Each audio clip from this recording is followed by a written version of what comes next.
Hi, I'm Mark Yerpe, VP of Global Revenue at Intento, and I'm extremely pleased to welcome you all to Intento's inaugural webinar, the Enterprise Machine Translation Playbook 2022-2023.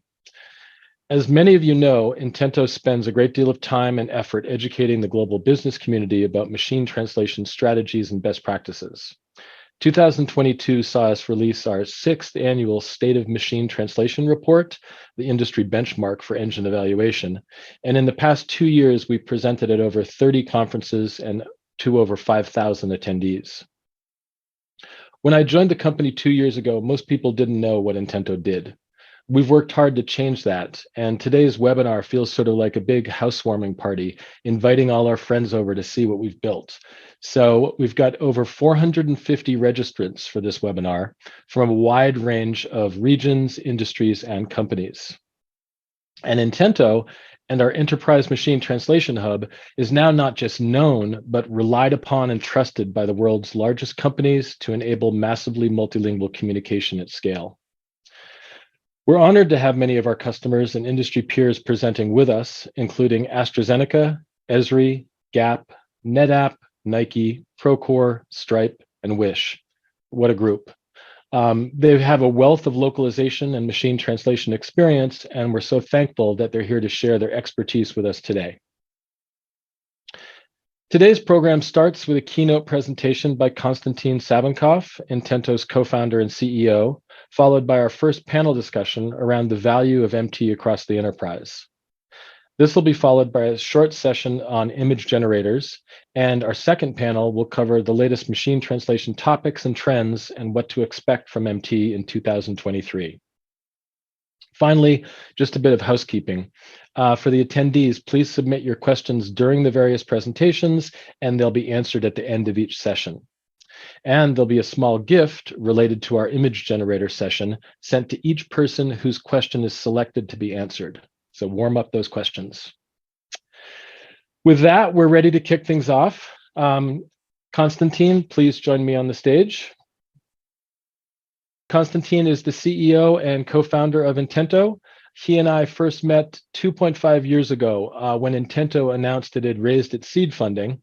And I reached out cold to Konstantin on LinkedIn and I said, "What's your North American growth plan?" About a month later, I became Intento's first employee in the Americas. I'm now head of global sales and revenue for Intento, and I'm really glad I joined our company. It's been a fabulous trip. So Konstantin has a PhD in computer science and worked in academia and served in a number of executive roles before co-founding Intento in 2016 at the Berkeley Skydeck Accelerator. A lot has happened since those early days at Berkeley, with Intento now approaching 100 employees around the globe, serving the world's largest companies, organizations, and governments. With that, Konstantin, the floor is yours for today's keynote presentation.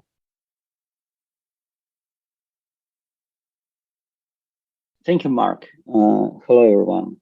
So I'm thrilled to see so many people in the room. We're coming to the end of a very complex year for us humans, with war in Ukraine and economic turbulence all over the world. Nevertheless, it was a fascinating year for machine translation and AI. It cannot solve all our human problems, but, well, at least not yet. But it helps a lot in many cases. And soon we'll start those two interesting panel discussions. Before that, I just want to briefly share with you things which I've seen interesting this year, and things which worked, ideas which worked. And also, I want to show some things which look promising for the next year. And perhaps they will resonate with something you have in mind. And this type of alignment is what we need to make the future now. So first, things which worked this year. Last couple of years, people have been discussing use of massively multilingual models for machine translation. And the idea is very simple: to build a model where different languages live together and boost each other, much like, when we humans learn a language, all of the languages are in our brain. And when we learn a new one, it's it's easier and easier and boost all others we know. And this year we've seen such models published by Netapp for machine translation, no language left behind. This model is called, but what I think is even more important, a few machine translation providers started to use them in production. And this resulted in unprecedented growth of the support language pairs for machine translation. In our annual State of the Machine Translation study in September, we registered an increase from 100,000 supported language pairs last year to 125,000 this year. And in total, in September, all MT providers combined supported more than 680 languages. And just 2 last months after we ran the report, another 100 new languages were added to machine translation, mostly by Google, Newtrans, and Alibaba, which is terrific. And you may think that maybe those are small languages, and from the enterprise perspective, they don't bring much revenue, but for the people speaking those languages, adding them to machine translation basically opens the whole world. And this is extremely important.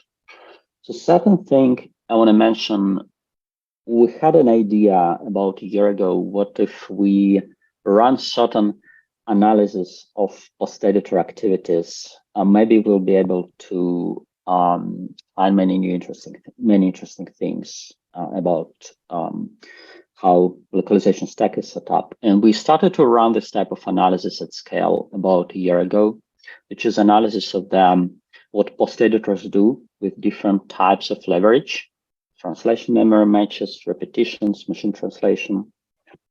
We call it a checkup because this type of analysis shows symptoms of issues in different parts of the localization stack, including things like over-editing, under-editing in some of the projects, misconfigured software, connectors, and things like that. And we know that localization stack is very complex. So very often a problem deep inside of the system is not visible. It just results in some 20-30% more money spent on the same job for no apparent reason. And so we started to run it. We've seen cases where this type of analysis uncovers up to 60% of wasted effort. For example, where repetitions are not set up properly in TMS and people edit over and over, same machine translation.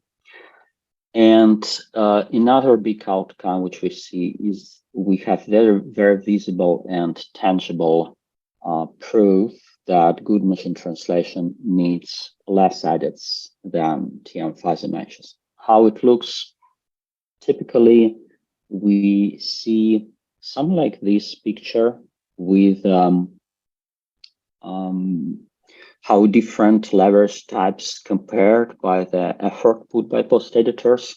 Then after certain issues fixed in TMS side, we see how fuzzy matches take less edits. And then when MT is optimized, it typically goes below, mid, and low fuzzies. And then it enables very open conversation with an LSP to suggest replacing low fuzzies with machine translation, and at the same time suggesting that probably this machine translation post editing should not be more expensive because it clearly takes less effort. So that's for us, it's a very important idea that worked this year because it enables very tangible ROI from optimizing machine translation. Then third, this year we ran the first experiments of using machine translation plus speech synthesis for translating corporate training videos for some of the customers. This is a complex picture. The main idea of this picture is just the workflows for video translation are very complex, and we found right points of integration into those complex workflows involving many parties, companies, LSPs which do translation, companies which create training content, companies who do voiceover. And overall, as we presented at a few conferences this year, we see about 65% effort savings in total, which is quite a lot in terms of money, but what is most important, it saves lots of time because just something which previously took 1 year now can be done in just a month. Then next idea, it's not a production idea, but we ran a very interesting study with one of the customers related to source quality improvement. What's that about is that, as you may know, every text may be translated in many different ways into another language. But what is less obvious, actually, for the same text, there may be very different source sentences. And the question, then if you have different source sentences resulting in them translating the same sentence, then if you apply machine translation to them, you will receive text in target language on a different distance from your desired translation. And the question was, can we find such a transformation of the source text so that it results in machine translation, which is the closest to the desired output? So around this study, we found a few ways to do this transformation. We see that it requires about 15% less post-editing, and we definitely will be exploring this going forward. The very important idea is that the way workflows built today, all editing happens typically after machine translation. And it seems that for many cases, bringing it before machine translation may yield significant value. Then there are a few things which we see may work efficiently in the next year. One of them, which we discussed a lot at one of the workshops last cohort, is centralization versus sharing in terms of the managing localization in the enterprise. And the idea is that if you look, translation is not the only thing which is done by a localization department, right? It's also about working with source quality. It's doing post-editing, checking quality of the translations, project management, and many, many other things. And human workflows require centralization. However, when we put automation, we suddenly require less centralization. And what's possible to do is to share these assets, AI assets, across a company by directly integrating those tools for machine translation and automated post-editing with the tools used across the company in other departments, in customer service, in HR, in corporate training, and so on. So what we see that moves costs closer to where ROI is generated, and it solves this problem that, for example, during budget cuts, the costs of the localization departments are reduced, and it prevents other departments to boost revenue by increasing the amount of translations. And also we see that it creates more ownership. So we see this trend enabled by technology. Hopefully we'll see it more and more next year, and hopefully it will help many companies to cope with economic downturn. Second trend, which we see related to, second idea, related to using AI for beyond machine translation. And we see it in the following way, that when machine translation used for localization department, it's pretty much everything which is required. Other processes, as we discussed, done by people. When machine translation being spread across the company, suddenly those other processes became bottlenecks because there's no people to run them if the translation is done right, for example, in the customer service system. and it may overturn this single leg table. And we see that in those cases, those other things done by people, they become bottlenecks when machine translation is good enough. And we see for that automatic translation working across the enterprise, this table needs more legs. We need source quality improvement, automatic post-editing, and translation quality estimation. And we already have parts of that on our platform. That's what enables, say, real-time automatic translation for customer service. It's almost impossible to do without ability to automatically post-edit translation for tone of voice and sometimes gender. And we'll see it more and more next year. And finally, big news of the last few weeks is release of a new version of GPT, which you may have seen in many social media through its conversational version, which is ChatGPT. Actually, there are lots of those general pre-trained transformers, and there are just few of them. It's a screenshot from one of the articles. They're currently in next model released. And those are not only massively multilingual models, those are models which are capable of doing lots of tasks besides translation. And if you think all those other tasks people are doing in the localization process, such ones we mentioned, they also can be done using those models. For example, it may be automatic source quality improvement by disambiguating text and making it more sensible and more translatable. It also may be automatic post editing. It also may be changing style of the text as desired.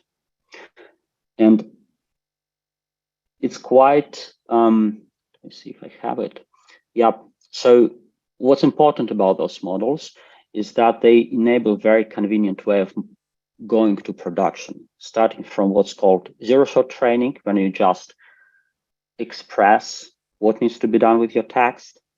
Then when you start using it, you start getting few examples of what needs to be improved. You can improve it right on these few examples. And over time, as you got more and more data, you can do fine-tuning in a similar way how you fine-tune, say, Google AutoML Translate with your translation memory.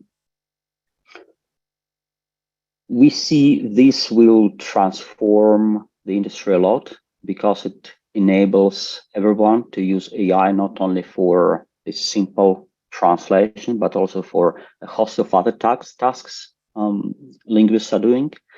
And what's great about that, since we at Intento have connectors to probably all TMS systems, around 16 or 17 of them, early next year we'll be enabling the use of this type of technology in all TMS systems. So this way you will be able to build quite complex workflow based on those artificial linguists, reviewers, post editors, and we hope that it will reduce effort of creating high quality content even further from like maybe 70%, which you can get today using post editing versus human translation, to probably 80 or 90%. Thank you. That's all ideas I got today. I hope we'll have time over the holiday season to think about all of them, and we'll start next year with lots of exciting initiatives. Thank you. Thank you very much, Konstantin. Lots of interesting topics indeed.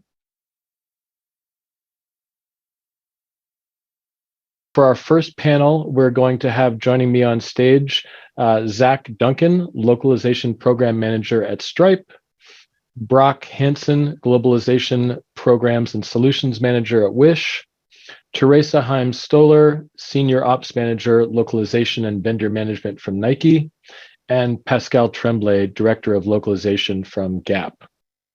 They're going to be participating in our first panel, which is entitled Demonstrating MT's Value Across the Enterprise. And Paulina Perepelkin, Intento's West Coast Territory Manager, will be moderating the panel. So Paulina, the floor is yours. Thank you so much, Mark. Everybody, it's such a pleasure to see you here today. Thank you so much for joining us. And as I'm going to ask you a question, if you don't mind spending about 30 seconds letting us know a little bit about your background, maybe if, when you got started with machine translation first, maybe initial use cases, or whatever else you'd like to share for about 30 seconds. And Pascale, this first question will be to you, so get ready. How would you describe machine translation's biggest impact or value in your organization? Hi, Paulina. Hi, everyone. If we get started and we look into GAP's context in terms of machine translation, it's been an interesting journey. GAP has some very highly specialized content. So we started to look into MT and MT models quite a few years ago, but unfortunately, it was not very successful. And I would say probably the output at first was mediocre at best. And what we were experiencing is it was getting costly and it was taking a long time because the output we were getting, we had to retranslate, then it was taking much longer. So this is where we were finding ourselves several years ago. So while we couldn't implement machine translation, we definitely kept abreast of what was happening. And then I would say about 2.5 years ago, we were challenged to deploy a huge project. And there was not much time. The scope was incredibly big. And we had several types of content. We had e-learnings, job aid, communications, platform customization, translation to perform, and so on. And the word count in all languages was humanly impossible to do. So, and at the time, we didn't have a strategy or a model in place to address. But with this constraint of the scope and what we needed to do to be successful, we didn't have a choice. So we decided to take a risk and do machine translation and also partner with a new vendor for translation that were experienced with machine translation. So while it was highly risky for many different reasons, and we were completely novice in working with machine translation, we did learn a lot, and the project was highly successful because we were able to deliver good quality, and the feedback we received from our teams, or because it was internal, from the internal team, was incredible. And so 2.5 years ago, to give a little bit of context, was all about inclusion. It was the pandemic. And so there was definitely some different levels of appreciation from a communication perspective. So that really brought us into our more focused now and strategized journey with machine translation. So once we did this project, then it unlocked for us, the promise of machine translation has always been scalability and cost efficiency. But how do you realize those two major points with machine translation? So by doing this first project, where yes, we encountered several obstacles, it was not an easy project, but with the success and the unlock of the scalability, then we realized how much more we could do with maybe less resources or with the same amount. So when you present it to your leaders and such, it has been a high success because, which leader isn't happy to hear you can do a lot more with either less or the same resources? But so we started partnering with Intento about 2 years ago. We started developing a model. And so this first two proposition, we put this in place, and we had a smaller work stream, I would say, to look into what are the biggest value for the enterprise. And at the same time, what we realized as we were developing this model, then other work stream started to reach out to us. So while we were developing our models, the company continued to transform and use more AI in a different capacity. So they reached out, and while we were we had this initial small scale to develop MT, it turned out to be much bigger as we started this first project. And I would say there are three other components for us that are highly valuable for the company and for the proposition of MT and AI in general. And I would say it really helps us facilitate the communication, not only with employees, but also with our customers. And this facilitation also provide more flexibility. So when you start implementing machine translation with our chatbots, whether it's for employees or customers, then you provide a lot more flexibility to your customer support team, your tech support team, because, well, if they do not have a speaker of one language, well, we can turn on the machine translation. So you ensure constant communication, which is a big unlock for some of our teams. And then I would say also, now that, as we continue to learn and specialize and deploy more and more, what has been amazing is this new proposition that our team can also adapt and provide a driving influence on other business cases. So while we do specialize in language, and because we've had to integrate and also educate our business partners with AI and language AI, then we are being pulled at different capacity within the enterprise to say like, oh, so how do you orchestrate and how do you place the human in the loop?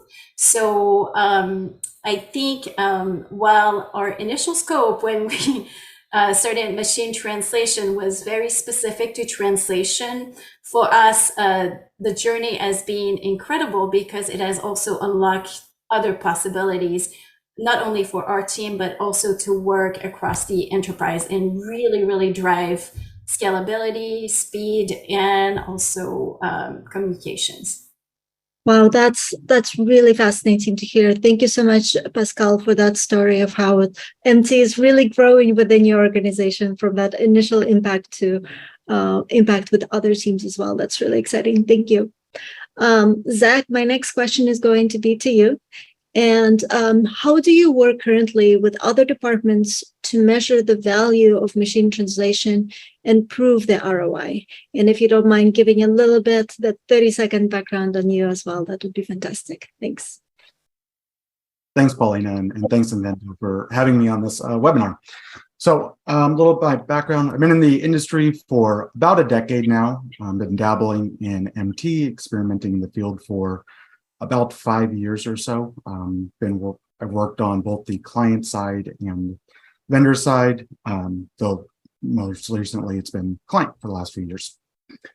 Circling back to the question, how do you work with departments to measure the value of MT? And for me, it's setting the conversation to really show that MT is opening doors that the traditional models really were not able to check the box for. And what I mean by this is the concept of being able to process basically content with pennies on the dollars versus what we were seeing a decade ago is opening up new fields. It's opening up new realms to where we can actually not just prove ROI by saying we translate into 1x more language, but by opening complete new possibilities, much like Pascale was just noting on. So this brings us closer to core business functionality to where we can, let's say we can work with operations to provide support in languages we weren't able to do in the past. by providing that new service, you're no longer moving the needle by 1 or 2%, but you're actually kind of completely changing the conversation of what the localization department's able to provide.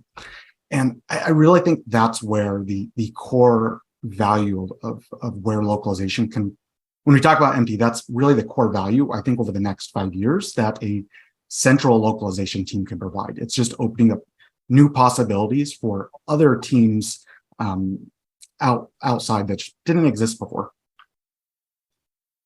Okay, wonderful. That's a really interesting perspective to kind of see how it impacts other different teams as well.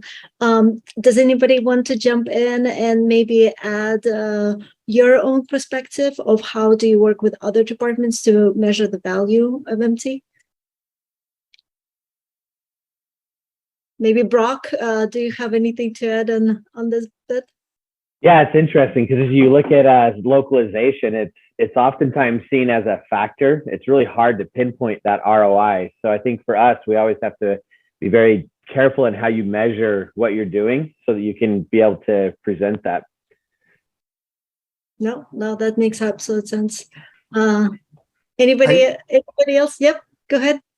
I agree with that, Brock. I think it's a trap. If you go to other teams, they have their own core functionality. They're working on something that's amazing. If we go to them and say, we're responsible for 20% of your ROI, that's not going to fly. But if we go to them and say, we're going to enable you to reach a new customer base, all of a sudden it flips the conversation and they're telling other people we enabled their ROI. So it flips it on its, which was just amazing. Yeah, it gives them a scale that they didn't have before that then allows you to reference back to what you did, and you have to try to measure that. That's the tricky part, right? I think everybody challenges with trying to say, this is the exact impact. But if you talk like you said, Zach, we opened and helped you enter this market that you've already done this amazing product, you can move to there. It makes it easier. Yeah. And Pascale, did you have many discussions around the ROI as MT was growing within your company? We are still working on it because, as I was explaining earlier, as we started to unlock one of our work stream in content type to work with machine translation, several others have just popped. And so as we're working all together and implementing now, this coming year is going to be about showing the ROI and really showing the data of what we can do with machine translation. And I think another point, and I love to hear that what we're experiencing at the Gap is something that Zach is also experiencing at Stripe. And I think an additional point is that our language expertise that we do have is also translating to other departments. So as other teams are developing personalization and several vendors come in and they do have that language component, then these teams find themselves a little bit at loss in terms of, so what do we do with that language component, whether it's the translated part or even the English, because when you generate English, you still need to have some validation of the content because it's most of the time it can just be generated and it's good to go. So now, that's an example of how we are being leveraged too, like not just for the translation piece, but also like, so what do we do with the source? And also, as Konstantin was talking earlier, it's about how do we work with our business partner to create a source that can be plugged into so many tools, actually. No, absolutely. That makes sense. And Theresa, anything to add from your perspective on really measuring that value of machine translation? Yeah, we actually do go through that process of, calculating how much money is saved by removing that translation phase. But to be honest, for Nike, more important than the saved money is the fact that we can have much quicker turnaround times for the content that is MT'd. And that's always a little bit difficult to calculate an ROI on. But it is by far the most important factor for us. Just the fact that we could reduce turnaround time from 72 to 48 hours, for example. No, absolutely. And that completely makes sense how for a very consumer-oriented brand or fashion brand, where that speed to market is just immense value. Well, thank you so much, everybody, for your input on this question.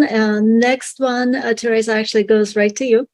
And if you could please share maybe what are some of the internal objections around machine translation that you've overcome, and how did you overcome those objections?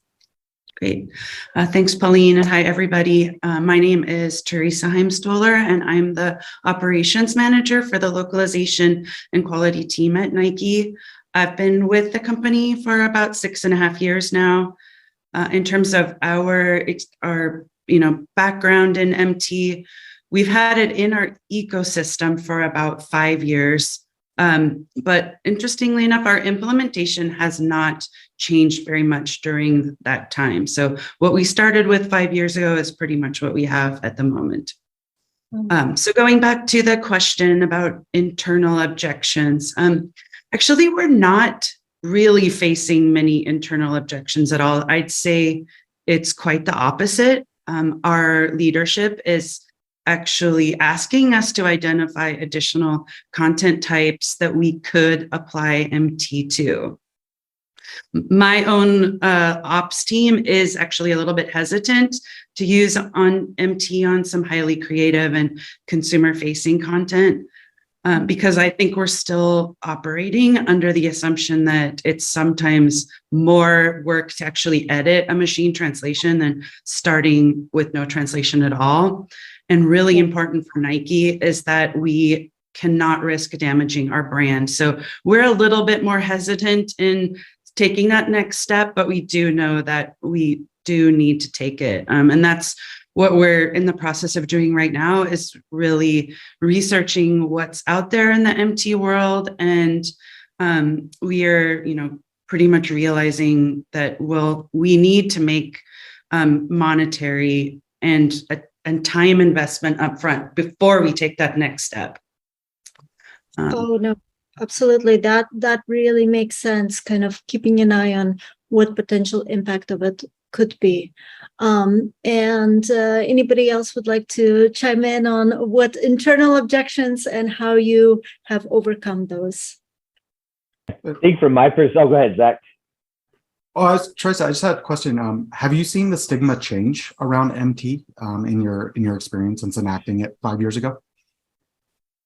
To be honest, there's never been much of a stigma behind it for us.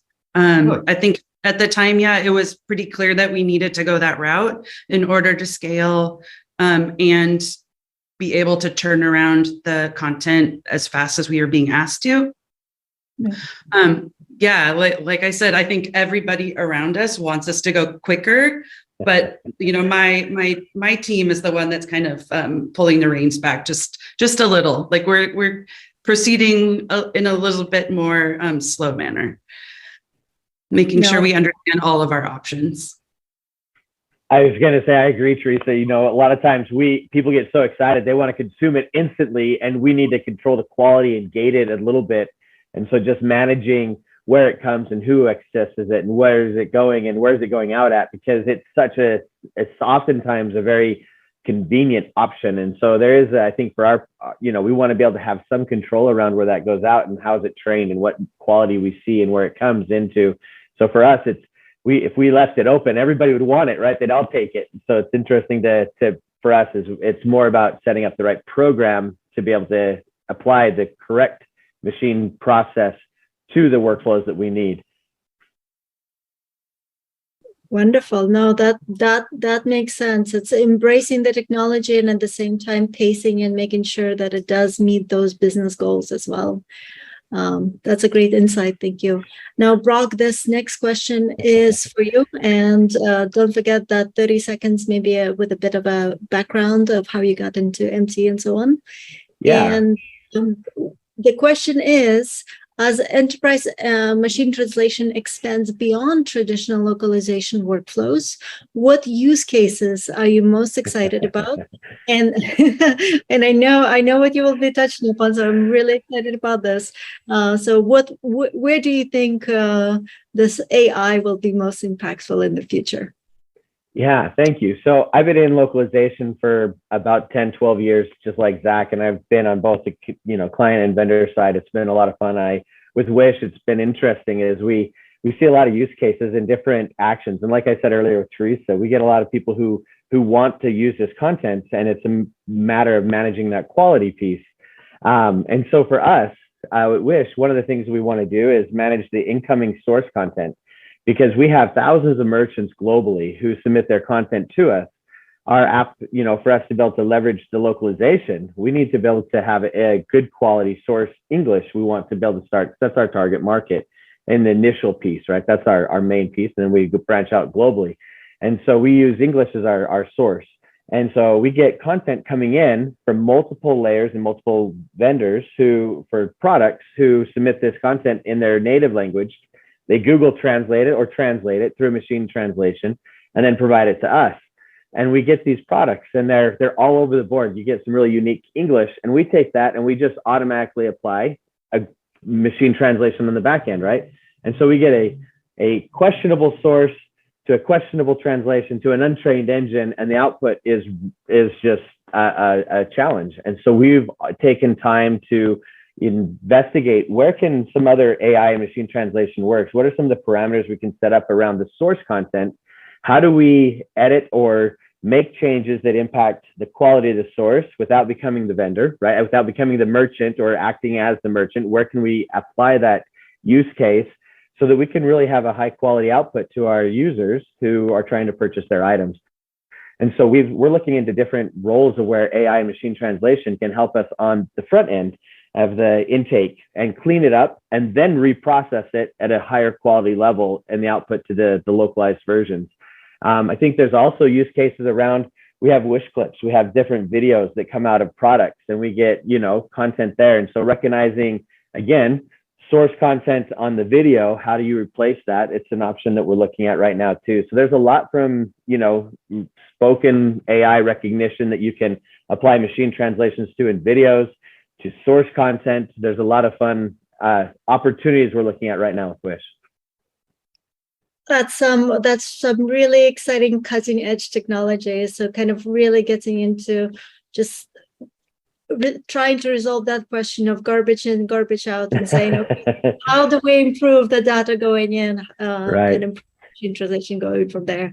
No, that's yeah, and it's been fun looking at the models with, what is the key points? Like, what are we structuring on our side from our merchant side? What can we control on the intake to improve the output already?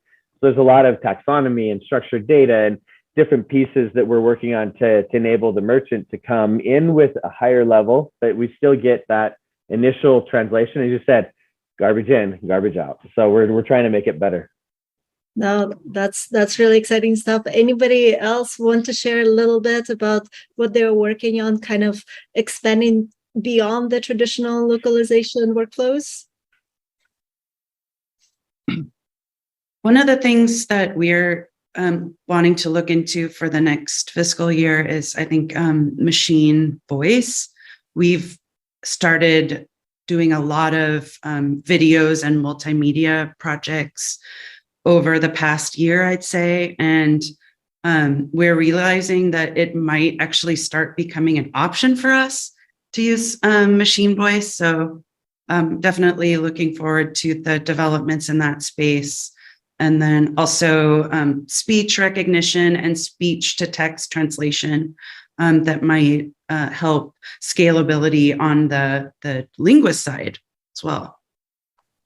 Oh, that's really interesting. I know we've had a lot of buzz around machine voice just this year with Subway and the use cases coming out of that. But it's really exciting, Theresa, to hear that you're kind of looking into that direction as well. Machine voices has been a really hot topic for everybody this year. So that's great. Anybody else would like to add some other use cases? I know this is kind of really exciting, cutting edge technology. So maybe this is the type of things we will be discussing like mid next year. What everybody has cooking in those on the stove at this moment. Well, thank you so much. And with this, we're going to go to our question and answer section. So we will get some questions from our audience. And I will start with this one from Rich. And what is the most important lesson you have learned while you were building your machine translation program that you can share? And maybe whoever would like to jump in and answer that one, start answering that one. I'll go ahead, Theresa. Okay. Yeah. I think for us that we've learned that we shouldn't be too complacent with the current setup that we have. Like I said, we haven't really changed ours much in 5 years. And I think a lot has happened in the space since then. So it really takes, some due diligence and time and effort to keep up with it and understand what the options are and where we can go from here. So yeah, I would say that we learned not to be complacent. That's great. And Brock, what did you have to add to that? I was just going to say, we've learned that we need to understand both the source and the output. What do we want coming in and what do we want coming out? So I think that understanding is really key in machine translations. As you build your models, you need to have a really good understanding of both output and input.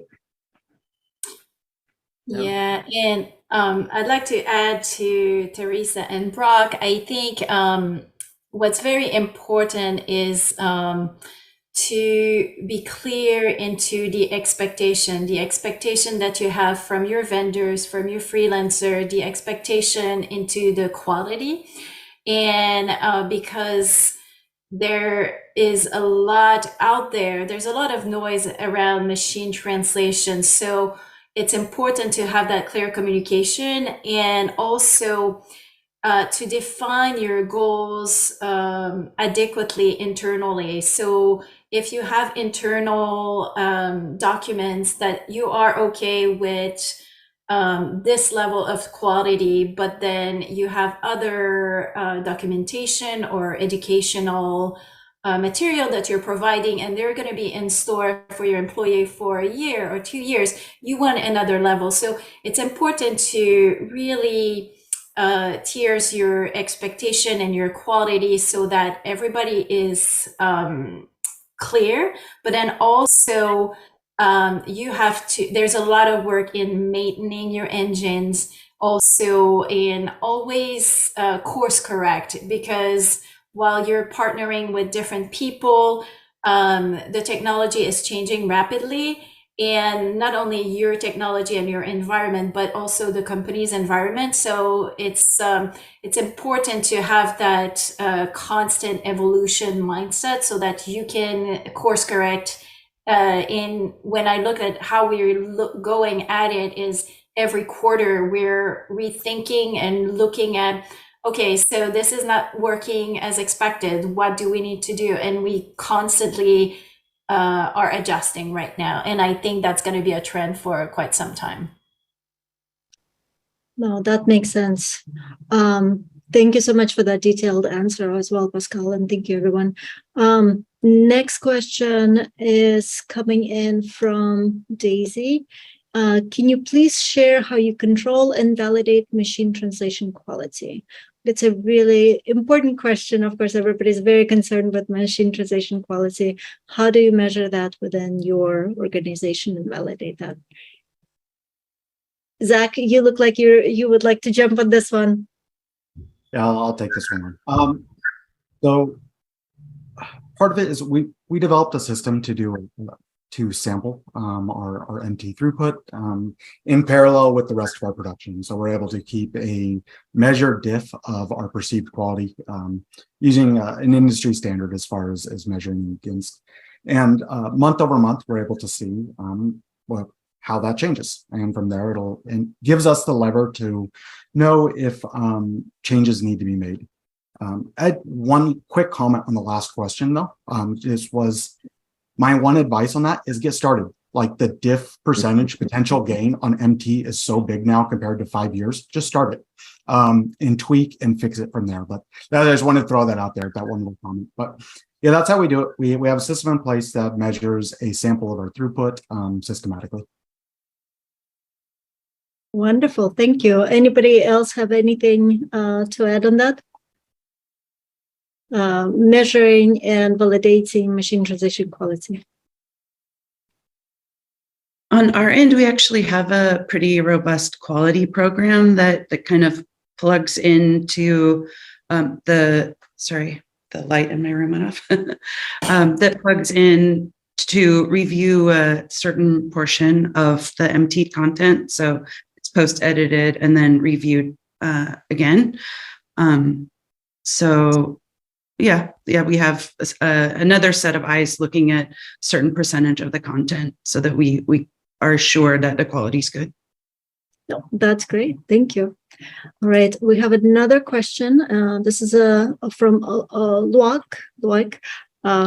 And let's go with this. What approach are you using to determine where machine translation could help you achieve a specific success metric?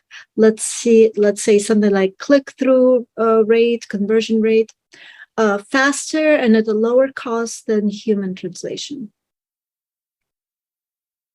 I can take that one.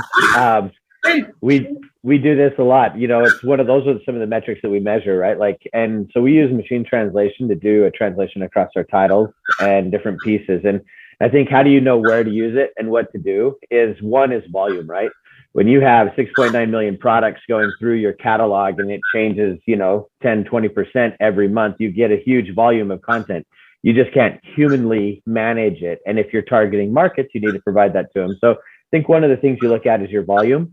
And then the other is the type of content, right? There's some types that's inherently built better for machine translation. Is it structured? Is it clean? Is it easy to do?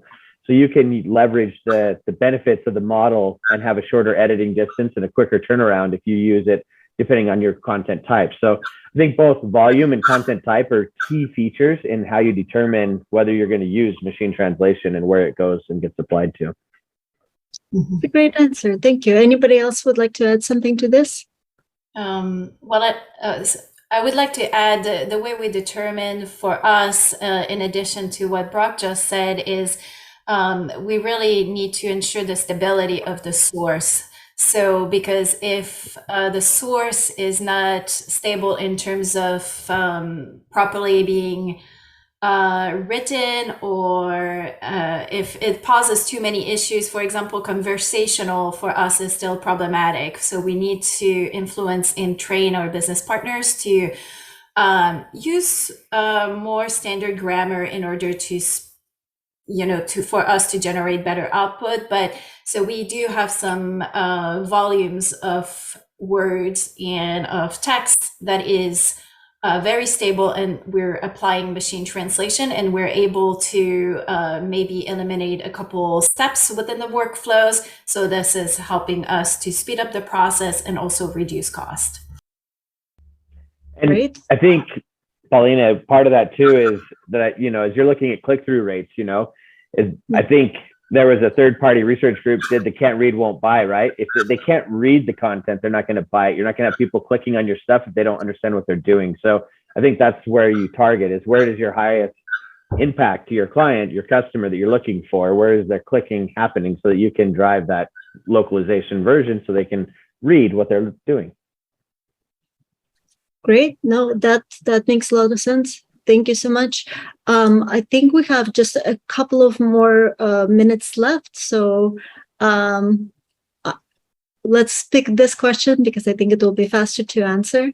From John, how do translators that you work with feel about the rapid shift towards machine translation? And I think this is more of, how do you get all of your stakeholders on board with the shift towards machine translation, but especially, of course, the translators that you're working with?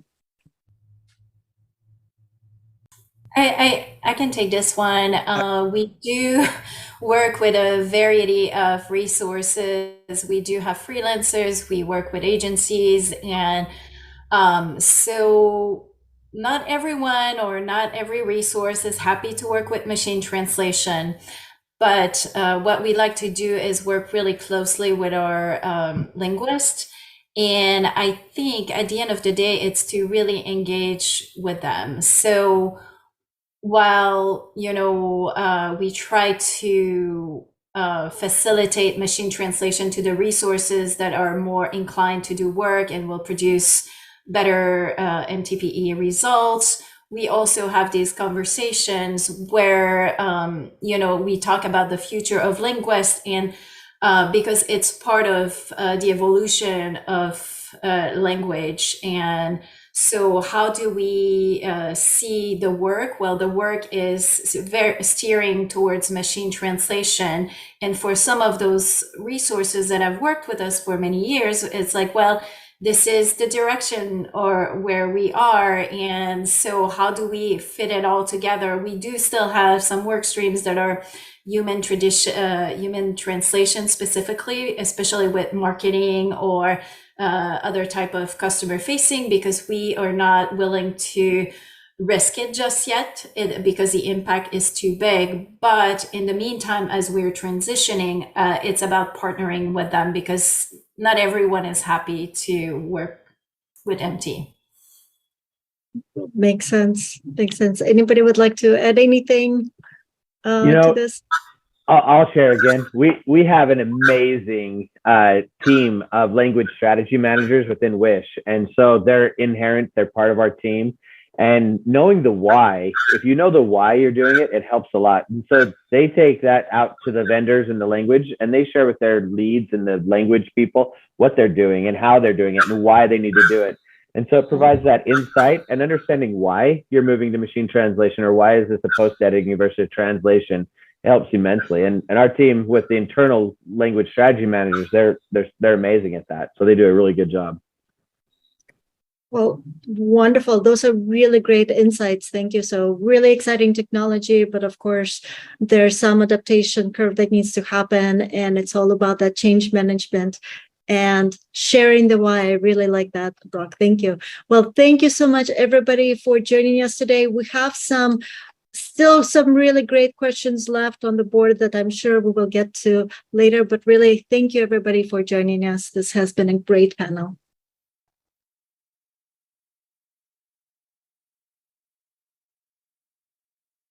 Now we're going to be moving to a session headed up by Pavel Doronin, head of product at Intento.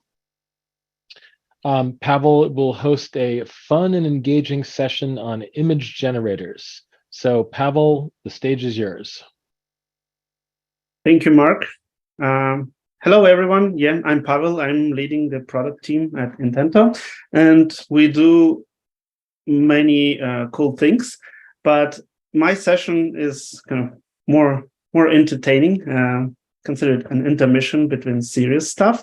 And since we do focus on machine translation, but we exploring various kinds of AI to first find out how we can do our magic better, or figure out how AI influences the things we are doing. And Konstantin mentioned generative AI. This is trending topic now, and I will show you how we use it for fun and for internal purposes, and I will give you like a brief overview of what you can do with image generation right now.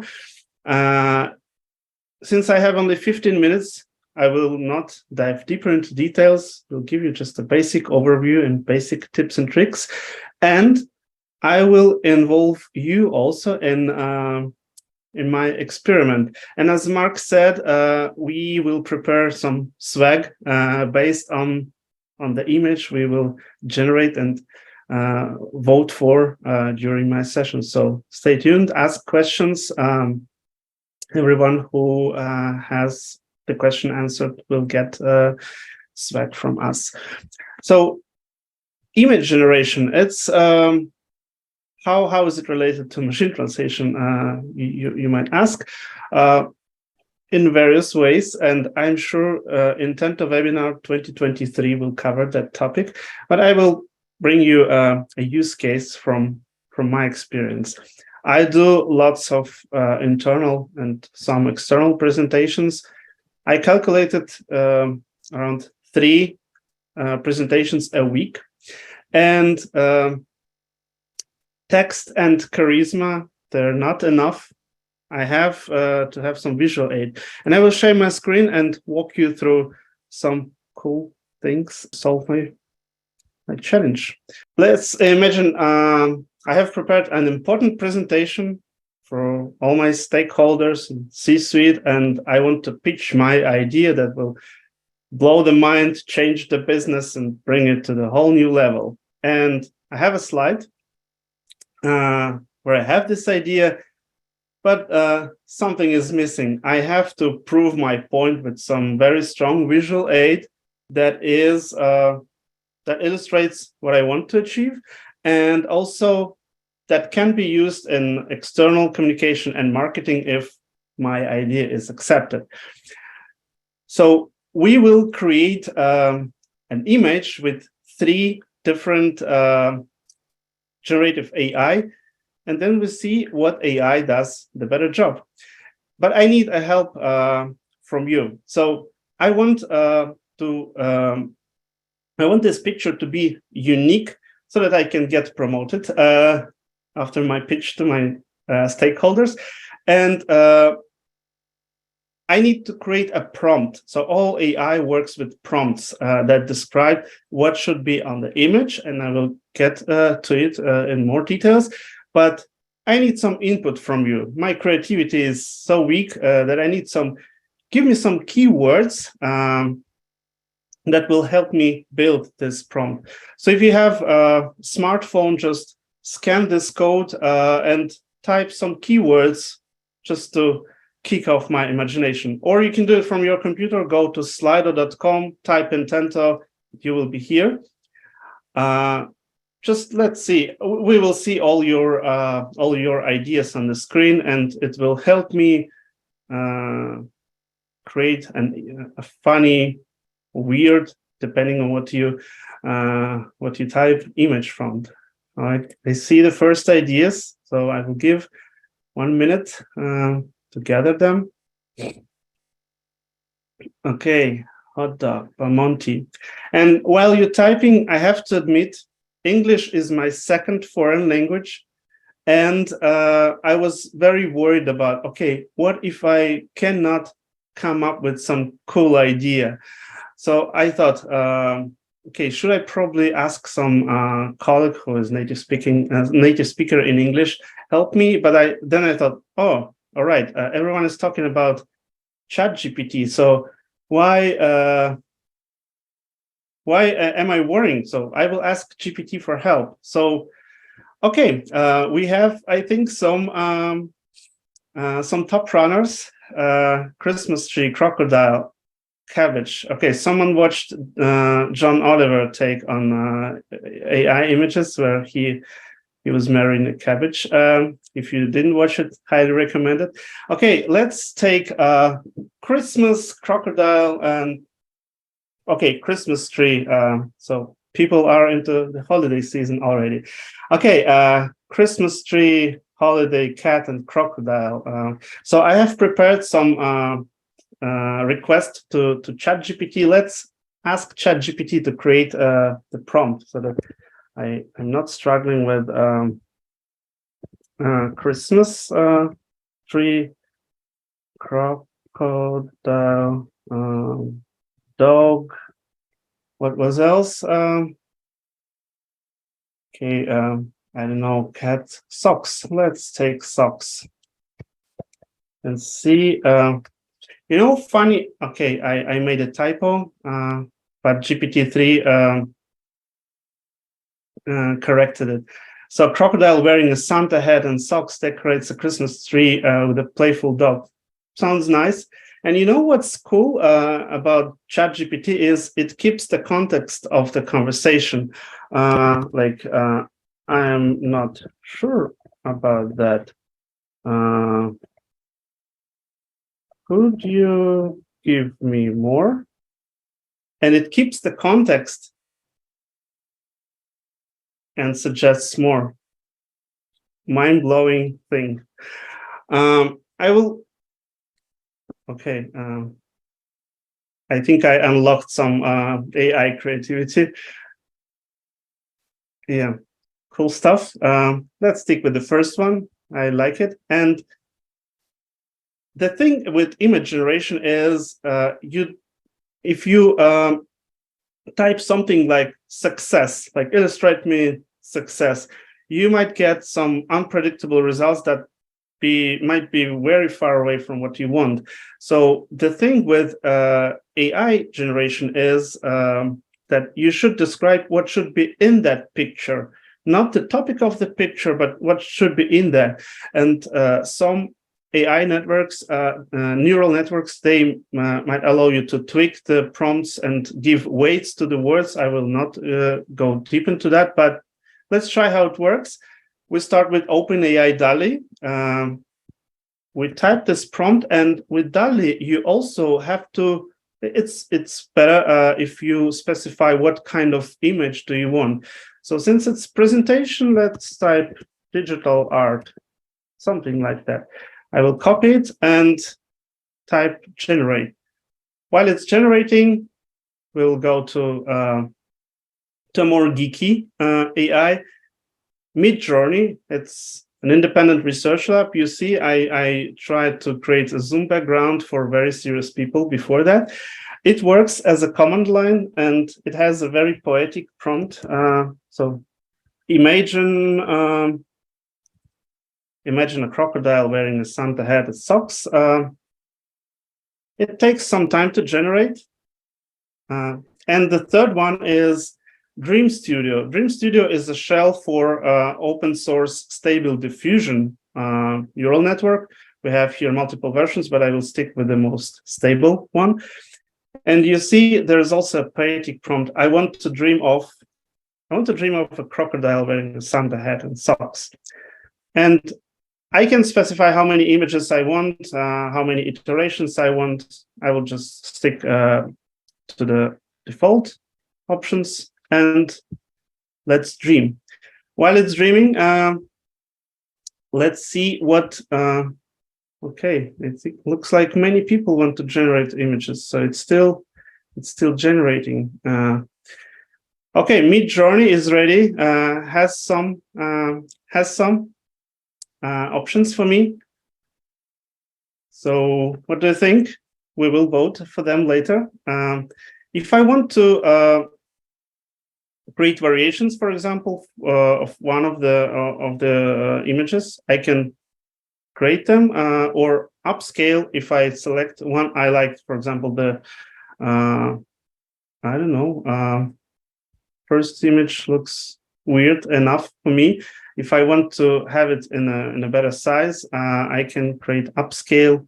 So it works as a command line. Let's see what Dream Studio has. All right. It's a bit odd, but yeah, something strange happens. I can also create, download them or create variations or browse through them. And let's compare it to the, okay, probably we should restart it. Oh yeah, it's there. So this is what OpenAI does. We can browse through all of them. Some of them are scary, some of them are less scary, and we can also create variations for the image we want to improve. It also shows some examples so that you not invent everything from scratch. You can get inspired from the prompts. So you see, we can create variations. You can upload your pictures and create variations. But let's see, in your opinion, what AI did the better job? And I invite you to get back to Slido and upvote what picture I should add to the presentation so that I can inspire my stakeholders and get promoted. So DALL-E is this one with the crocodile, quite different style comparing to the other networks. So Midjourney, I can probably make it bigger. Yep. Or Dream Studio. It's very strange. Strange things happen. Yep. Dream Studio is this one. Midjourney and DALL-E. Okay, let's see. Yeah, most people think I should go move on with DALL-E. Okay, I will not upvote one of the pictures. So let's say I take not the widescreen for some. Yeah, let's say I will go with this one. So I can download it or share it by link, and then you see I can get back to my presentation and add it to impress my stakeholders. And my design team said that it's trendy now to add shadows to the pictures to look fancy. Here I am. On the next Intento webinar, you will know if I got promoted with this presentation or not. So see you in 2023. And keep asking questions during the next panel. We will tweak an image and create some funny swag based on that. And I hope it was fun for you. Mark, getting back to you. Great. Thank you so much. That was really cool. Pavel, Doronin, John Oliver, everybody's having fun with image generators. That was great.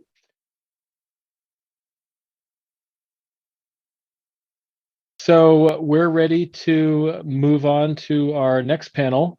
The next panel is called Coming into Focus, the MT Future.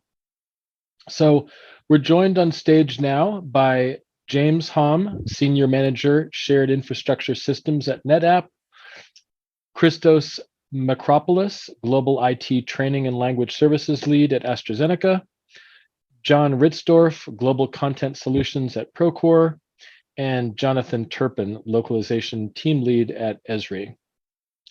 Konstantin will be our moderator for this panel. So Konstantin, please take it away. Thanks, Mark. Hello, everyone again. So this session is about, we want to talk about what's coming. And we know that things may come from different directions. Something may come because of the economy, something may come because of the technology, and something may just go as a natural development of the technology adoption business. Let's look from different angles together with our panelists. Much like at the previous panel, we'll start with questions, and I will ask you to introduce yourself while you're just before answering the question. And we'll start from the first, from economic perspective. We know that today the economic climate is challenging. I think like 98% of SEOs expect turbulence over the next half year to year. And it's interesting how it may affect the localization, because from one perspective, maybe budget cuts, because localization team is often cost center. From another perspective, restrictions very often boost technology, and maybe it will boost machine translation or some other type of AI. So I would direct the first question to Jonathan. Jonathan, what do you see from your angle for your team? How does it look? All right. Well, first I'll introduce myself, Jonathan Turpin from Esri. And I've been here for about 10 years now. I've seen a complete change of the cycle at Esri from over the fence translations all the way up to TMS. And over the last couple of years, machine translation that's mostly been implemented internally in most cases. So to answer the question, I mean, there is definitely an effect that everybody's going to see. And Esri sees this generally because our customers who are using GIS for their mapping solutions and needs are seeing a need of this from us to automate and further automate the content. That in turn requires us to further automate our process through machine translation. And how that works is internally we get a lot of questions. We implemented a internal website that helps us translate. So it's more or less like a Google or Microsoft Bing Translate that's internal, where we can keep that content. A lot of our content is very customized and centric to the users too. So there's a security risk there, especially when we get heavy into automation as it is. So how that affects our team, though, back to the question and the prospects that we're working on, we're on the side of opportunity. This gives us lots of opportunities to drive more innovations. MT is a fairly big buzzword, as I think I heard Pascale talk about that earlier, of how much of a buzzword it is nowadays, and where we're starting and where our drive is. So there's not as much of a worry of what's happening and what's coming up. I think all companies have that right now. But it's more about our team getting initiatives and driving, and all of our initiatives right now are centric around machine translation and how we implement it to help our users, because our users are going through those economic troubles, and they're seeing that GIS is going to help them with that process and be able to adapt to those coming changes and needs. And we need to be able to support that with MT on our side as they get that process go through, so they can actually be able to read and do it. I mean, there's a lot of talk and drive right now about MT, and we've heard many people talk about getting started, when to start, and just diving in. Sometimes you just have to actually dive in. Sometimes it's driven by your users. So the opportunities is definitely where Esri is at. There are definitely some risks, and people can run into worries there, but currently that's outside of our scope. So if you hear that somebody has issues like a budget cut for some important initiatives, what like that top advice you would, how to turn it around? You're going to have, it's the whole reason everybody gets an MT in the first place. I mean, it's just escalated because people are now worried about the economic climate. But the whole point, and you've heard it already in the past panel, that there's a drive to go faster. There's a drive to save that cost, get return on investments. That's what you need to be actually talking to your upper management about how important it is for you to save costs there without having to actually maybe even lose members on your team if that's what's happening at your company. This can be a fill-in for some of that expense that you've been doing year over year with human translation. But there is a risk, but you do have to take that risk. Thank you, Jonathan. So the next question, I already shared from my perspective that it seems for many use cases, machine translation alone is not enough. And we see here and there, sometimes you need to do something with the source text before saying to translation. Sometimes machine translation just cannot capture all the context, for example, gender, tone of voice, and you need to post-edit it. And I wanted to ask, and also we know that there is very popular topic of translation quality estimation. I think it's second most popular after machine translation at the conference this year. So knowing that at Netapp there is a very complex and matured machine translation program, I want to ask James what new things see beyond machine translation, which help you. Yeah. James. Yeah. Thanks, Konstantin. So 30-second intro, James Hahn from Netapp. I guess for 25 years, I've really been working more in the tech pubs or technical documentation systems field. And all during that time, I'd work with my colleagues in the localization teams to get our content translated. But 5 years ago, I took on our globalization systems team. And so ever since then, it's been nothing but TMS, MT, TMs, source quality. And it's been such a great experience. So in answer to your question, I think source quality, like you mentioned, Konstantin, during the keynote, is a tremendous benefit, not just for the localization aspects, but just for a lot of places. We say in software, if you shift left to fix the bugs early, you don't have as much of a problem later on in support and all the user experience of the end user. It's the same thing when you have content bugs.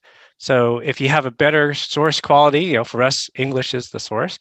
Your English readers will be able to understand it better, to comprehend things. If they're doing technical documentation, they'll be able to follow the instructions better, and they'll make fewer mistakes themselves.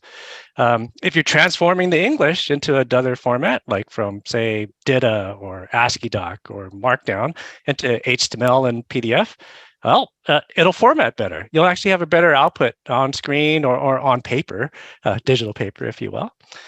Going through the translation box, it will go through machine translation engines better. It'll go through your TMS easier if encoding is better, tagging is better, sentences are not too long. Those kinds of things, and then finally the output from the translation box is better. In PE, like you mentioned, the post editing cycle might take a shorter amount of time. It might be easier task for the post editors or for the reviewers later. So getting things right up front, shifting left, gives you so many benefits downstream. Can you share maybe what types of content you see it's most applicable? Is it for marketing or documentation? Well, certainly speaking from kind of the things I would focus on, technical documentation lends itself really well to both automated source quality and automated like machine translation and these kinds of automation things. Mainly because there's a lot of structure to it just in the way that it's written. Chances are, if you're trying to tell people to do a task with a device, you're telling them, here's what you're going to do, step. You follow these steps, and then this is what you should see when you're done. So just the content itself, even if you didn't have tagging or say, for example, a step element like in DITA, you would be able to say, there's a structure to that already. So for example, one of the things we're doing at Netapp is we have our own linter. Our new TechPuz model is this docs as code model, continuous integration, continuous deployment. And so as we push content, as we build, as we translate, we have the linter checking the content for problems. We try to catch those bugs before it goes downstream. So it can check for that structure. It can check for tagging. It can look for mismatches with verbs and articles of speech. We can look for things that might, when later it's transformed into a presentation format, might cause a problem with layout, might be an accessibility problem, might be an inclusive language problem. So all these things, if we can check for that early on, we won't have that problem later when it hits that end user. Thank you. It's very interesting. I hope we'll hear more about this initiative next year at different conferences. Thank you. So we just had this image generator session, and we know that with this text generation models, there are different estimates from guys like Gartner and Forrester that maybe in a year or two, it will double the amount of created content. So It's interesting to think about this first, about this direction. On one hand, seemingly it may just increase demand for translation, because if there are suddenly twice as much content, well, somebody has to translate in 10 to 20 languages. So it should be a huge wave from one perspective. From another perspective, what if those models are capable of creating content in multiple languages, and instead of translating content, people are just starting sending briefs and asking those models to create it right in many languages. So, John, I know that this part of this topic you discuss it with your students. So, what's your take on that? What your oracle tells you? What will happen? I would never want to risk predicting the future. By the way, I'm John at Procore. Been working in MT about since 2014, when I finally found it was starting to become viable. I think one thing that people should, first of all, let me kind of lay out something that I think everybody out there should be starting to look at, which is the advances in NLP technologies around paraphrasing and summarization tools are getting to a level, which actually this relates right back to what James is talking about, a level that we really should start paying attention.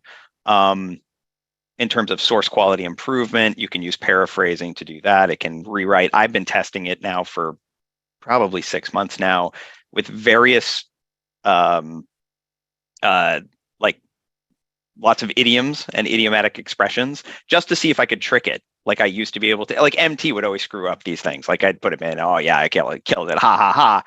You try it with a paraphrasing engine, you let the paraphraser do it first. It actually catches, like, I'm not joking, 70% of the idioms I type in, it knows what they mean. And it's pretty shocking how it rewrites the text. And then you send that to MT and suddenly it's not like, it's not bad anymore. It might not be as idiomatic because it's been paraphrased into kind of plain English, but the meaning is there, right? It's just not as flowery. So yeah, I have been talking about this with my students. It's really fascinating as we create and generate more content, or as machines begin to generate more content. We're kind of running into a situation which I kind of fear in the future, where we have machines generating content and machines summarizing content, because there's paraphrasing tools and summarization tools now, where I tell my students now, my translation interpretation students, I say, never read the source text. Just forget about it. Just stop reading the source text. If it's over like 3 or 4 pages, just stop reading it, because you're wasting time. You're not making money if you're not plunking away, because we charge by the word. So, you're not making money there. Let the machines read the text, tell you a general summary of what it's about, tell you all of the, use named entity recognition to identify all the people, places, and things. You now have term bases. You now have all the information you need. You have links to Wikipedia articles. You've already done your research. You let the machine do all your research. The thing is, though, if we get to the point where the machines are the only thing reading the documents and the machines are the only thing writing the documents, then who's even reading anything anymore? And this is this weird space we're slowly moving towards, is like, if we're writing stuff, is anybody reading it?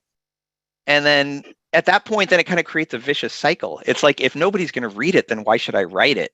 Let the machine write it, because then, then the machines are going to read it. And we just keep in this loop, right? And we're heading towards this loop. I feel like slowly but surely. No kids in high school have to write their essays anymore, right? They can just generate entire essays just using these systems too. It's pretty scary. Yeah, so like you're like writing it for Google search bot, right? Right. Read it carefully, and if it was written well, it will connect to humans. It will let them talk, right? I even wonder how Google's going to solve this over the years, because if machines are the only ones starting to write, or we have humans using machines to write, and Google wants to say, oh, it's higher quality content if I can verify that it's written by a person. I mean, what if people don't want to write as much? Like, does that mean it's bad content? It's not necessarily bad. And so anyway. It's a fascinating future we're entering. I think to me, MT is starting to kind of become a secondary thing to NLP as we enter the next few years. NLP tools in general are starting to rise to the top as something significant, which will then, of course, in turn affect MT. But sometimes it feels like also, now we call machine translation very specific thing, right? This very specific model which does equivalent translation. Although machine translation as translation done by machines, it's a bit wider than what we call machine translation today. Yeah. And that's something we feel it more and more. Okay. Any other thoughts on this topic? Because I think there are some cases where we need humans anyway. We cannot. Oh, sorry, Joe. Go ahead, Jonathan. Oh, okay. No, it's just. So I was. You go, John. All right. As John was talking, the thing that just popped in my head is Scotty from Star Trek, computer. And you see that with Chat GPT now is the instructions are no longer done by manual. The instructions are told to the machines, and the machines are doing all the thinking and behind the scenes. And I don't remember who said this. I heard it, I think, at maybe a localization world a few years ago. But they were talking about calculators and computers taking over accounting. Accounting used to be all done by hand.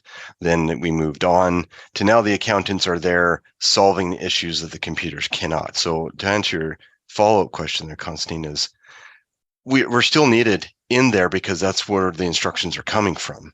There may be back-end work like John's saying, and that's let the computers do that work.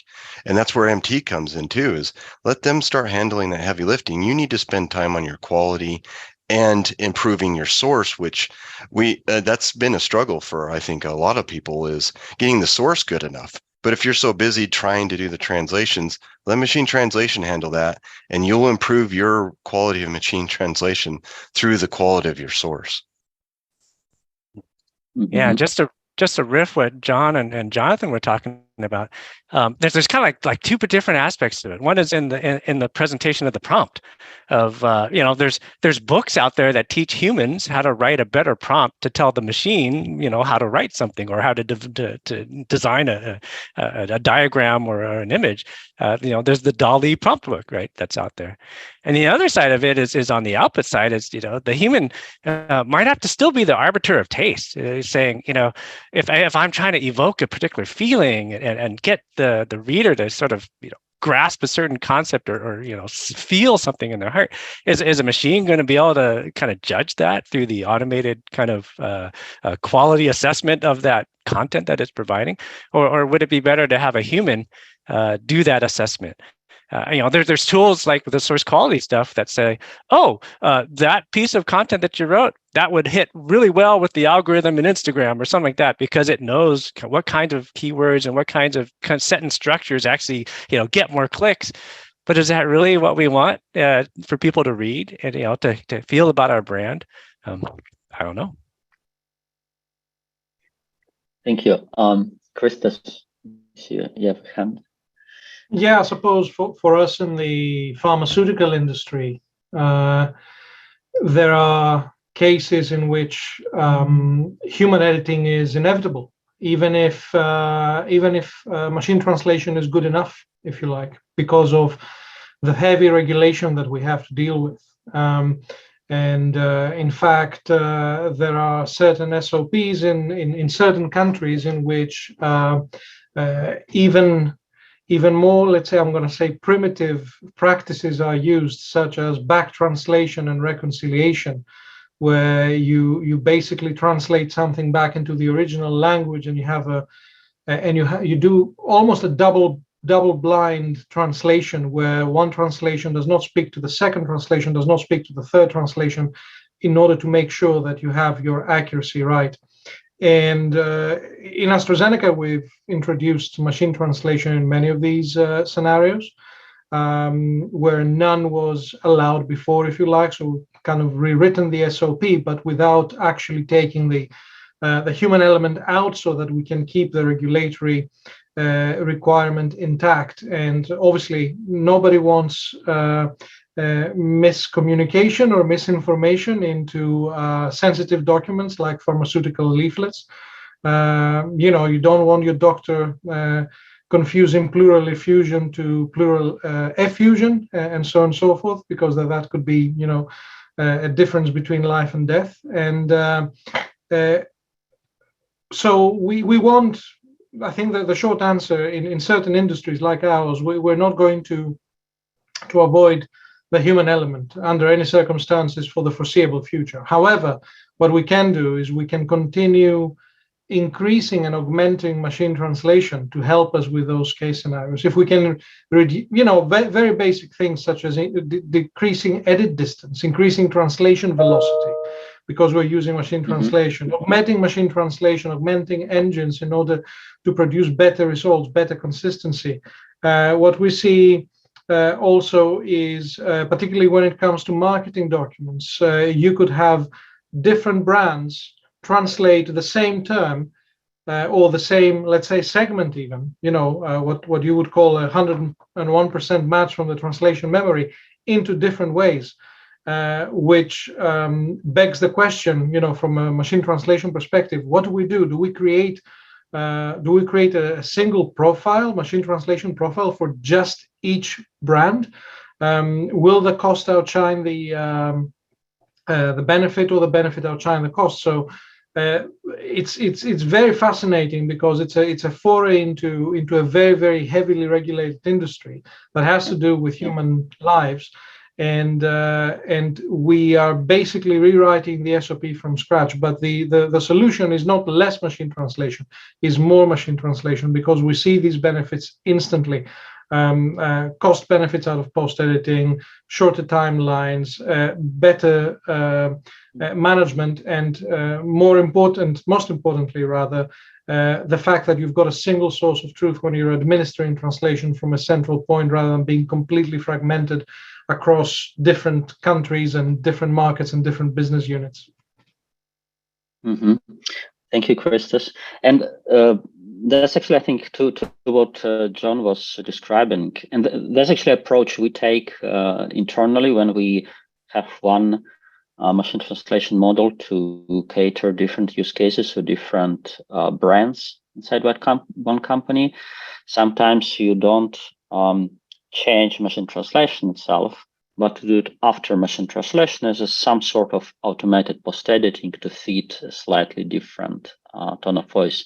I think what's important is that about 2 months ago, GPT-3 was deployed on Azure, which makes it instantly compliant to many regulated industries, because, well, I'm not sure it's that Azure, it's HIPAA compliant Azure, but I think it's very close, which is really exciting. And Christos, so you skipped the intro. Please make quick intro, because I think your position is slightly different in terms of the org structure, and also, please, you after the intro elaborate a little bit more about what are those things, besides machine translation, some new exciting technologies you see and you expect to use next year? So yeah, my name is Christos. I work for AstraZeneca. I've been with AstraZeneca for the past 6 years or so. I own 2 services within IT in AstraZeneca, and one of them is the Global Language Service. And in the Global Language Service, we've basically introduced translation technology in a way that had not been introduced before. And I think we're generally happy that we're trying to stay as far ahead of the curve as possible. The way that we did this was by introducing machine translation, by introducing a translation management system, by setting up our own translation portal. The ambition is and has always been to set up an ecosystem of translation, if you like, or translation technology that will service all translation or as many translation use cases within pharma as possible. within AstraZeneca. We've seen some really impressive results. We played a huge part in making the AstraZeneca vaccine safer. Whether you like the COVID vaccine or whether you don't like the COVID vaccine, it is a medication, and it needed to be safer. So we played a huge part in this. In 2021, when the vaccine was released, we translated well over 340 million words in terms of managing patient safety around the vaccine. And this year we continue translating hundreds of millions of words across all of AstraZeneca's different business units and domains. We are using a little bit of a combination of translation. We haven't reinvented the wheel or anything like that. Translation management systems, these are standard, but what we've done is we've taken them and we've made them available enterprise-wide, and we've started trying to change the culture and of the users around translation, trying to make even the end user, that is possibly bilingual or trilingual, a linguist per se. It's actually seen, and that this has been happening already, but it's been happening on things like SharePoint and on things like even pen and paper. And what we've said, okay, you know what, this is not the way to do things. There's a much more efficient way of doing things. Let's have a single source of truth around the translation memories. Let's have centrally trained machine translation. And what we've realized was that very early on, and I think quite a bit working with Intento as well, was that one single machine translation is not good enough. If we want to stay ahead of the curve, we need to create technology that is API based and that is vendor agnostic. And this is exactly what we've done. We've created a piece of internal technology which is basically plug in, plug out translation management systems, machine translation engines, so that we can keep up with the competition. And because in translation quality is king, I think we all recognize that. The idea is that we want to be right then to offer our users and our stakeholders the best possible translation quality as possible. And we do that by having this technology, by being able to say, okay, we're gonna go for machine translation engine A, B, or C for use cases A, B, or C, and then D or F for use cases D or F, and work this way. We're also very, very keenly interested in GPT-3. We understand that Microsoft has acquired the patent for that. Microsoft is one of our major partners, and we want to understand to what extent they plan, or maybe they already have or are going to apply GPT-3 into their machine translation engine. Because I think what we see with GPT-3 is the fact that there was a physical, if you like, a silicon based limitation in neural engines that has somehow been cheated on, if you like. You could go up to, I think, 7 or 8 nodes when it comes to neural engines. And with GPT-3, purely on the basis of the mass of data that you've got, you can actually kind of overcome that in a sense. So we're really looking forward to see how that changes the domain of neural machine translation in the very, very near future, and we want to be among the first adopters or at least testers of this. I don't know if that answers your question or if it's created more questions. Yeah, thank you, Christos. Actually, we want to try a very radical thing. I actually want to add ChatGPT as a panelist and ask it a few questions. So, Mark, can we add? So what we've done is that I'll be typing questions in that interface, and we also used some technology to make a voiceover for it. Can we add it?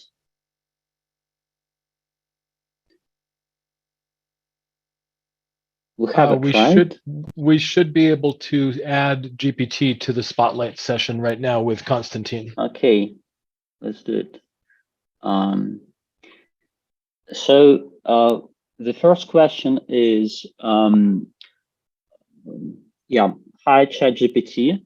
So we're running a panel on future of machine translation in the enterprise. I want you to join us as a participant and ask a few questions. So thanks for joining, and please briefly introduce yourself. Now let it some time. Let's give it some time to answer. Hi there. I am Assistant, a large language model trained by OpenAI. I am not a real person, but a program designed to assist with answering questions and providing information on a wide range of topics. I am not able to participate in your panel as I am not a human and do not have the ability to attend events or engage in discussions. However, I would be happy to answer any questions you may have about machine translation and its potential future in the enterprise. Awesome. Thank you. We've just discussed how beneficial may be the new technology for the enterprise localization. And however, we know that new technology may bring new challenges. So what do you think are the potential drawbacks of applying tools like GPT for this purpose?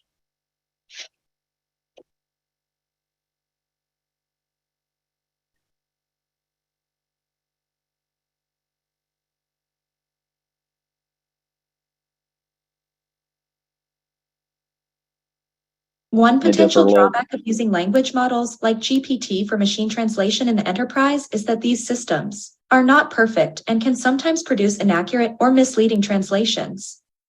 Additionally, GPT and other language models are trained on large amounts of text data, which may not always be representative of the specific language and style used in a given enterprise.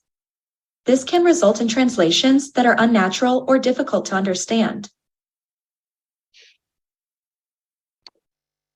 Thank you. So you see that GPT gives pretty true answers, very general. But let's try to be more before we go to questions from the audience.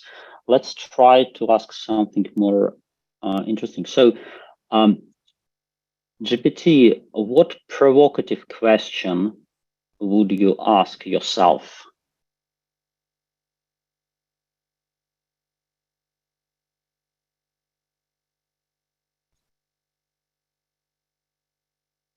A provocative question that I could ask myself is it possible for a machine learning model like myself to surpass human intelligence and become a true sentient being? Okay, it's a good one. So is it possible for a machine learning model like yourself to surpass human intelligence and become a true sentient being?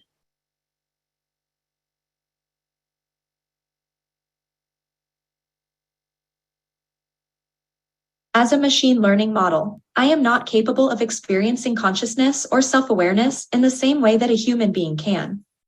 My abilities and capabilities are limited to those that have been programmed and trained into me by my creators at OpenAI. I do not have the capacity for independent thought or decision-making, and I exist solely to assist with providing information and answering questions.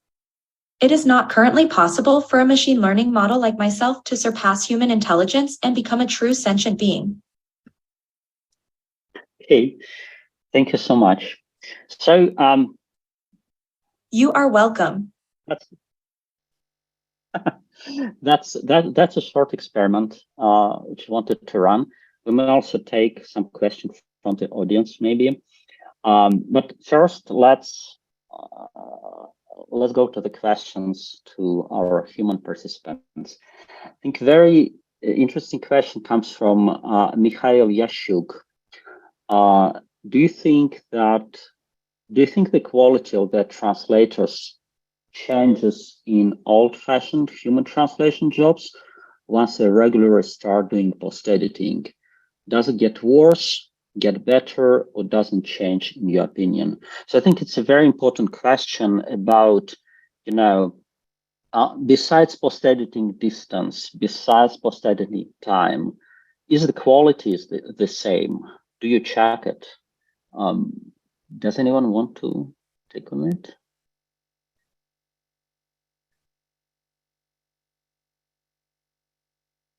James, Jonathan, John? No, not GPT. We're not inviting GPT to answer. No. I'm happy to answer all of these questions. That's my problem. I want to jump on all of them. So I really want the second one, but I also want this one too. I'll just throw something out there.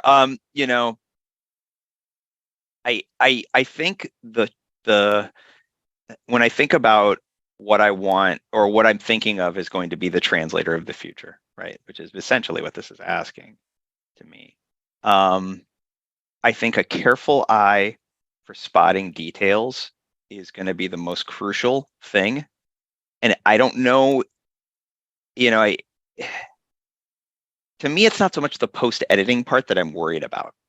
What I'm worried about so far, and I see this in the classroom every time I run MT related assignments, my worry is that people, when they, just like with ChatGPT just now, right? Perfectly fluent sentences. When people are reading fluent translations, they become so almost blind to the fact that there could be something wrong because it seems so good. You no longer put the same care into looking at what the source said. So to me, the translator of the future is somebody who is extremely focused on details on the source. They're looking at the source. So to me, it's not so much the post-editing anymore. It's looking at the source text and being like, whoa, hold on. Like a lot of this main points were dropped or something here was completely misconstrued. That's what I'm worried about as we move into the future. Less so the post-editing itself. Interesting.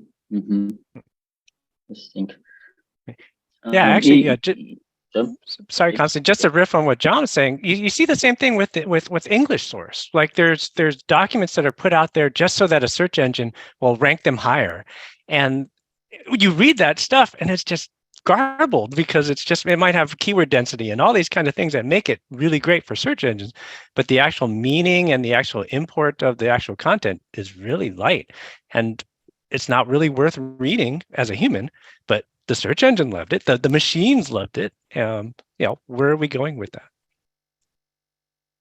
Yeah, I think it's in the name too. I mean, it's post-editing, right? And that there was, you know, the direction that we're going is it's less of creation and more of managed by those exceptions when you see that big discrepancy or you see something wrong in there. It's trying to get people to do that though. Like John was talking about, it's so good sometimes, like, yeah, that's a fine sentence, you can let it through and you realize it's not matching the source at all. You know, it's I think very similar how people think about self-driving as well. Is that, you know, we, as Daniel Kahneman writes, our mind works in two modes. One is sort of autopilot mode, and one is very, very energy consuming, detail focused mode. And 95% of the time we're on autopilot and it's fine. But what humans super good at is understanding that, okay, that's something is off, let's switch. And then they're able to handle this exception. And that's what currently I think machines are not super good at. Understanding that something is off, which by the way is quite interesting that in, I think this new GPT model, which it has this thing, it has some mode, reflective mode, where it understands, okay, I probably don't know enough about this topic. And it says that, okay, sorry, I won't be able to answer it. That's quite interesting. I wish machine translation could say, look, I'm giving up, I cannot translate this sentence. But no, machine translation will, will translate it. So maybe we can take another question. What you just said, it directly relates to the second question, by the way, to me. So go ahead and state that question, because what you just said, Konstantin, is direct relation to that. Which you see as the second one. I see, along with, I'll read it off. Yeah, I'll read the question off. Okay, along with all the technical advances you've discussed today, can you describe the TMS's evolving role in the MT environment? To me, what you just said directly relates to this. what we need to start to see in a system that is a TMS system, or whatever we're going to call it in the future. I guess it could still be a TMS system, is when MT is brought into the translator's environment, there is some way of judging the level of confidence that the machine has in its ability to touch certain parts of the text. So instead of just like, here's source text, here's target text, right? Totally plain, no, you don't know what's good, what's bad. The machine can judge where it started to have a little trouble, where the data is not indicating a really clear answer. And it almost like, in a way, I always think of this interface where it's like a gradient of green to red. So as the text gets less confident in parts of the text, it starts to get redder, and then it gets greener as it has more confidence. You understand what I mean? Like, it's starting to get somewhere in the middle of the sentence, and now it's starting to get redder, and then suddenly it starts to go kind of back to a green. That, to me, is what we need for the future of TMS environments, is something that allows, because the problem goes right back to what we just talked about, which is I've got like students in the classroom, they'll just be like, oh, great translation, boom. They didn't look at the source carefully, and they didn't analyze the target carefully. We need something that prompts us as human beings to draw our eyes to the places where maybe we should pay more attention, rather than we get tricked into just like, oh, this sounds great. So anyway. That sounds like basically bringing in fuzzy matches and transforming what a fuzzy match is to translators today into a machine fuzzy match or confidence level. I love that idea. That's a great idea. Yeah. Yeah. Sorry, we have to wrap up. We're at time. That's a very interesting conversation, and I'm looking to continue it next year. And hopefully some of the things we discussed today will start to materialize. Yeah. Mark, with that, I'm handing microphone back to Mark. Thank you guys. That was awesome. Thank you, GPT. Yeah, you had me at GPT. Absolutely. That was really, really cool. So yeah, great panel. Thanks so much, guys. A lot of great ideas on the future of machine translation, the future of machines in natural language processing, what's all going to happen. A lot of great insight. I did love your comment, Jonathan, on, I think it was Edie Sahi who mentioned to me a year ago about computers and accountants.